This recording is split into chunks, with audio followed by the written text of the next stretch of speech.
Hello, friends. I'd like to read a very brief passage from Swami Kriyananda's book, Living Wisely, Living Well.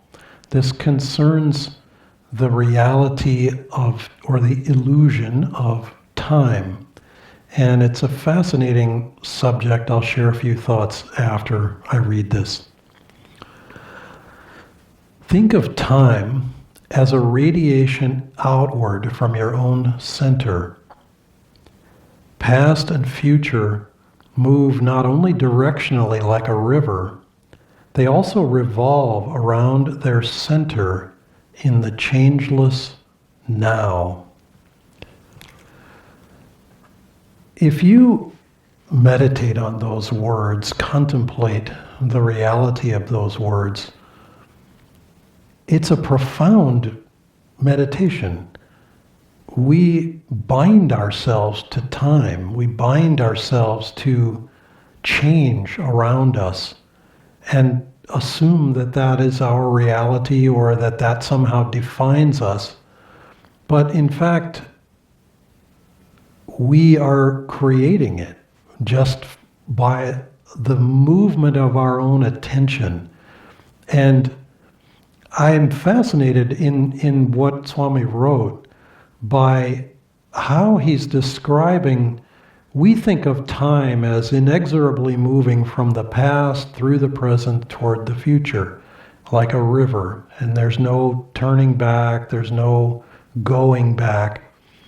And in fact, even in a different scripture, the Rubaiyat of Omar Khayyam, Yogananda quotes from that scripture and gives deep, deep meaning to that scripture. But I remember one quatrain is, "The moving finger writes, and having writ, moves on, nor all thy piety nor wit shall lure it back to cancel half a line, nor all thy tears wash out a word of it." And you think of all the tears that have been shed over what might have been, what should have been, what shouldn't have been, and all the longing effort to go back and correct the past. And of course, what the quatrain is saying is, when you're stuck in that reality, you have to learn to live with the fact that you cannot go back. But these two passages that I've just quoted from are not mutually contradictory. Because when we go to our own center deeply inside, we realize that we are in fact the creators of that apparent movement of time, just by the way we focus our attention. So I'll just suggest, this is a discussion that could go on and on and on, and it's profound, but I'll just suggest one little direction to take with it in your own meditation or in your own practice.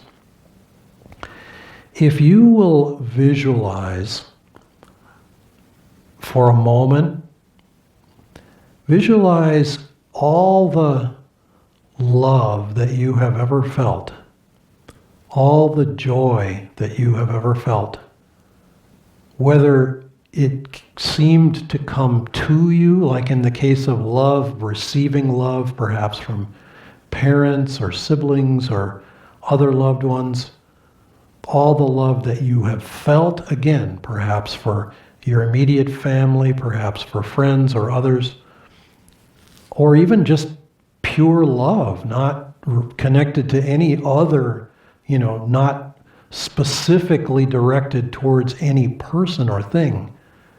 If you think of all of that, try to hold all of that in your consciousness and realize that none of it has ever left you.